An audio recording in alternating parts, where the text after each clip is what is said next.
Hello and welcome back to the Big O podcast. I am so excited about this second season of the Big O. We are doing a deep dive this season into pleasure and joy and really creating a life that turns you on. So today I'm kind of starting with the big one, starting with where I think a lot of us are, and that is the good girl. So, hands up here, who feels like they have spent a lot of their life being the good girl? Okay, I get it. I spent most of my life in this place right here. In fact, I used to brag about it. I was like, "Oh, I was such a good girl when I was younger. I'd never do this, I'd never do that." And this year I'm turning 40, and what I wish the only well, it's not really a regret. I don't really have regrets, but the only thing that perhaps I'd been a little bit more of, maybe what I'd wish I'd been a little bit more of was a little bit more wild. Because fear, fear, fucking fear, it held me the hell back for a really, really long time, approximately 39 years. So, this is something that stems so far back, and I'm talking childhood, first childhood memories. I had to be the good girl. I was so terrified of doing it wrong. Now, I grew up in quite an unstable situation, and and this is no reflection on my mum and my dad, by the way. This is not what I was referring to. But I did have a person that was in my life that was incredibly unstable and basically made me feel very at risk. And what that led to was this genuine belief. In fact, not it wasn't even just a belief. I was actively told that I was not loved and I was not wanted, and by this person. And basically that really sunk in deep when I was younger. And what happens is when something like that happens, especially repetitively, you find the evidence to support that. You see it. And what perhaps would not affect someone in such a way affects you in such a way that you begin to develop this evidence that yes, you're not loved, you're not worthy of love, you're not good enough for love, you're going to be judged. And what that does is creates this need to be perfect. So, the thing that goes along with a good girl is the perfectionist, right?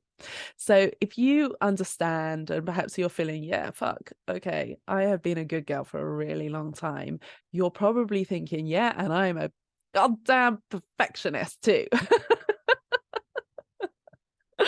And everything that I did in my life was driven by that, the need to be perfect. Because in your mind, the thing that's created is that you believe that you are not worthy and that you're not worthy of love, then you believe that you have to basically prove yourself to be worthy of it. You do everything you can to feel the affection that you're craving, but what happens is nothing you do is ever good enough to get you the thing you're craving in the first place. So can you see the loop here? And can you see how it spirals and spirals and spirals and gets harder and worse, and until we're at this point where we completely lose ourselves? And when I had my total mental breakdown that I had.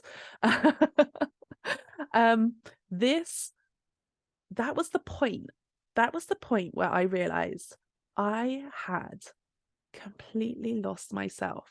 And I remember sobbing, thinking, I don't know who I am.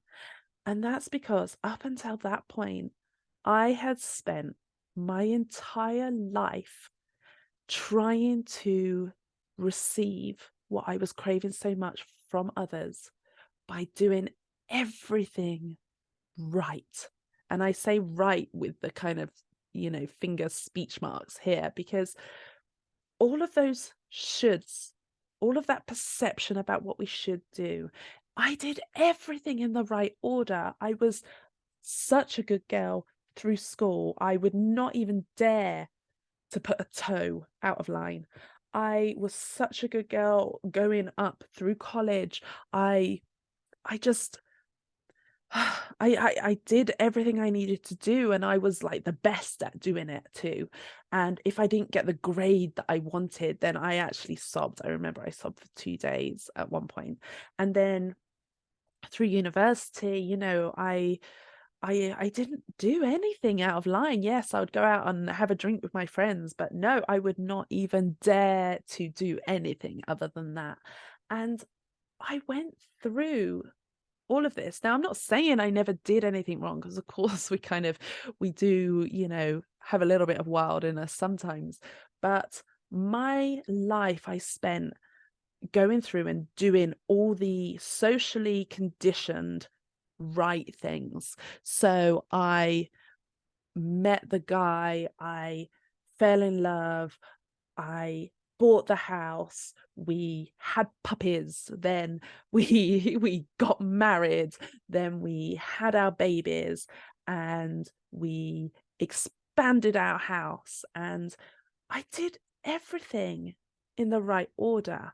I worked in a 15-year career, 8 years longer than I should have, because I realized at that point that I wasn't happy and it wasn't fulfilling me, and yet I stayed, because to me, being in a career for a long time was the right thing. Longevity being like, the reward, the right thing to do. And the same as, I remember when me and my ex-husband first got married, and we talked about, on our 10-year anniversary, to me it was like, yes, if I can be in my marriage forever, I don't want to ever get divorced, I don't want to ever separate, even if that means I am fucking miserable.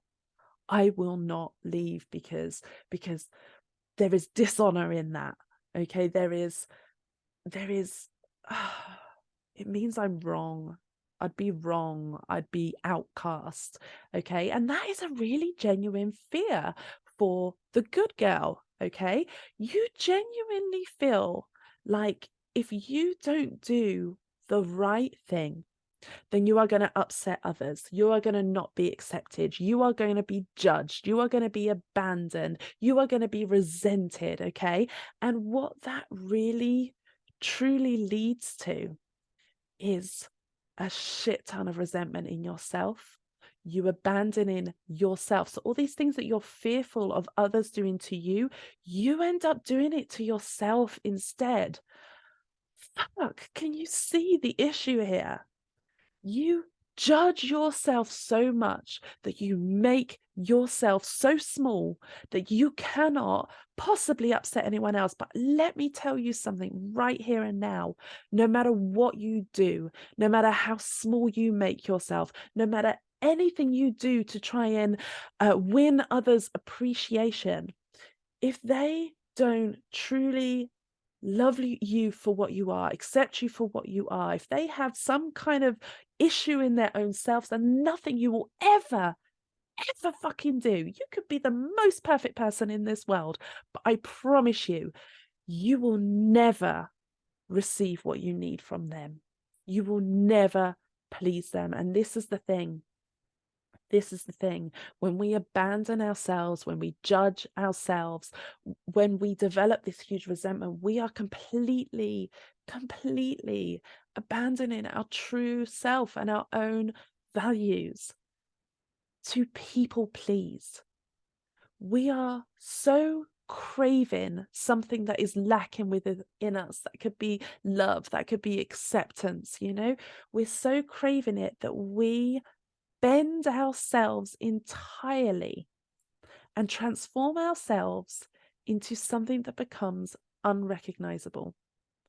And that is when you hit crisis. And that can look like so many different things. That might look like conflict with others. That might look like you suppressing your own needs so much that you become so fucking small that nobody sees you. You're not seen. Okay. You can absorb. What people pleasing actually means is you absorb in the opinions and the feelings of others and taking it as your own. So you lose touch of your own feelings about things. And by doing all of these things, it means you end up with no boundaries or accepting things that you should not be accepting. And do you know what this leads it to? And I know this because I have had this, I have experienced it, I have lived it. This leads to crisis. This leads to burnout. Okay, this leads to overworking, this leads to perfectionism, and all of that leads to things like relationship breakdowns. This leaves you susceptible to people like narcissists that can take that wound within you and gaslight you and make you feel like it is you, and you will genuinely believe it because you've lost yourself at this point. Okay, it means that you can become so exhausted that you actually end up developing physical illness. And that's actually what happened to me. So my mental breakdown started with a physical illness that did not get better. Okay. It went from me being so ill that I could not function, and I ended up I was so fortunate. I went to the doctor and I went there about the physical illness, and they said, "Okay, we're going to get you on this, going to sign you off of work. This is what we're going to do, and I want you to come back in next week and we're going to review it." Now, when I went back in the following week, my doctor said, "Nope, we're not reviewing your physical illness. I actually got you back here to talk about your mental health. Let's talk about that." And I am so lucky because I did not connect the dots. I did not realize that my physical unwellness was due to my mental state. My mental state where I had busied myself to distract myself from the fears, from the things that weren't right in my life. So what did I do? Something wasn't right. Doesn't feel like I'll work harder. I'll do more. I'll create more. Do you see? And it was at that point where my body broke. And I mean, it broke down. I was so ill. I couldn't function. Then my mind went with it to the point where the breaking point, I suppose, for me was when I was sobbing in the kitchen, and I heard my daughter say to my husband at that point, my ex-husband, saying, why is mommy crying? And I realized I hadn't stopped crying, and I couldn't answer. I couldn't speak. I couldn't voice. I couldn't even voice what it was. There was no sound. I couldn't breathe. I couldn't do anything. I couldn't function, but I heard her words through it. And that was the point for me where I had to start healing. I had no choice. I had no choice. I had no choice but to begin to change things. And it was through that I really began to reflect on myself and what had been going on. And it's taken a long time for me. And it's something, I'm not saying that this is something that you can kind of discover and then fix, and then that's it. This is ongoing, because the thing about finding yourself and being true to yourself and choosing yourself and loving yourself is that it's every fucking day.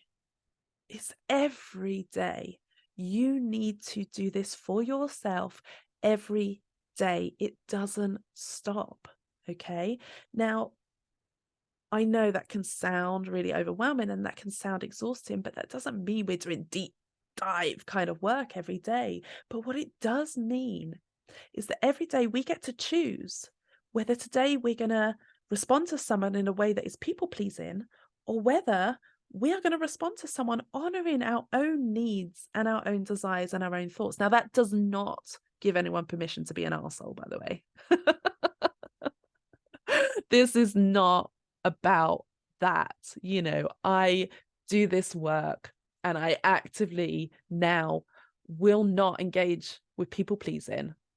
And I get to do that without being an arsehole.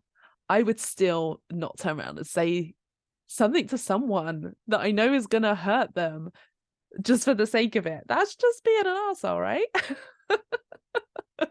Don't do that.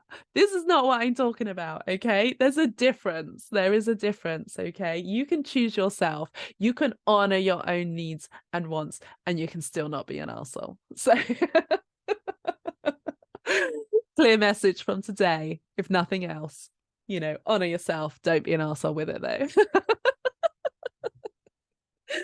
So I would really love for you to think about this and think about you as the good girl. And you could even do a little bit of a journaling exercise in this. Ask yourself, how am I a good girl? And make a fucking list, right?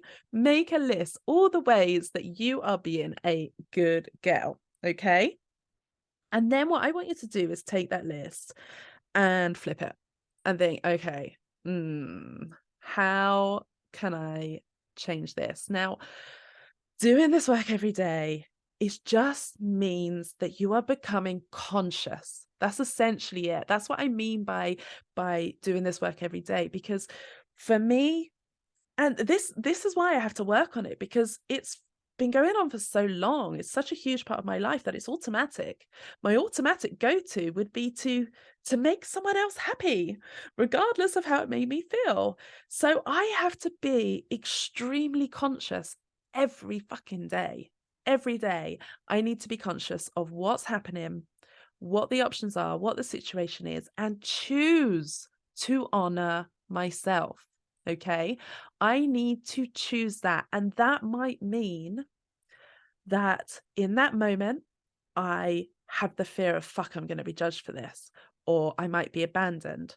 And that is where you come back to body. And this is why I did my ICF accredited somatic trauma informed training, is to learn this, because you get to regulate your nervous system, you get to come back to your body, and you get to do things that are going to make you feel safe.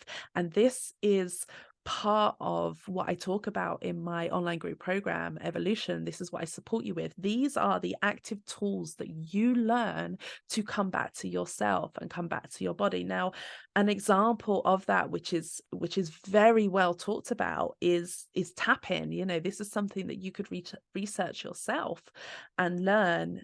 And whatever it is that your body needs, it's about honoring that as well. So when you're getting that fear, perhaps you're in a situation where you understand that you're very conscious, you understand you need to honor yourself, you actively have to work to not people please, but then fuck, that fear creeps in. What can you do in your body to regulate that, to bring you back down from that? Okay. And that's the work. That's what you need to discover. And that is why self-awareness is the key point. That is the first module in my program, is that deconstruction of yourself. It's becoming so fucking clear on who you are that it is, you cannot get away from it. You get to have that as such a solid foundation, and that is how you create a life that turns you on. That self-awareness is the foundation for every decision you then get to make. So I can't wait to dive into more about this and about transitions, about change, and about the fears and all of that come up, and how we can work through that during this season. I'm so excited. I'm going to be talking about things like holding the vision. I'm talking about choosing yourself, and I mean radical choosing yourself. Okay. There's so much that we're going to be covering this season, and I'm so excited to go through it with you. Now, if you want to talk to me about this further, on Instagram, I'm at Joyce Misfit. Come and find me. It's also joycemisfit.com. That's got all the information you need about everything that I do, everything that I offer. So if you want to take this work deeper, if you want to talk to me about what you need basically, and whether working with me will be the right thing for you, then come and find me, come and talk to me. You can book yourself on to a clarity call at any point and I will jump on and speak with you about it. I would love to connect. Building this network, building this support community is huge for me, and it's the biggest part of my mission, is connecting you guys with each other, because there's so many of us that need to come back to our pleasure, come back to our pleasure code, understand ourselves, and start to make a difference. Because what I want you to understand is that when you make a difference from in yourself, when you do this for yourself, it's like a domino effect. You give those around you permission. You get to care and support for those around you, whether it's your partner, whether it's your children, whether it's your friendships. You get to be the lighthouse, you get to be the beacon. Okay, so this work that you're doing, you are doing it for yourself, but in doing it for yourself, you are supporting so many others. And I really want you to hold that, and I want you to understand your power with that. So I can't wait to talk to you more about it this season. And I hope you take care and put some of this into action. Bye now.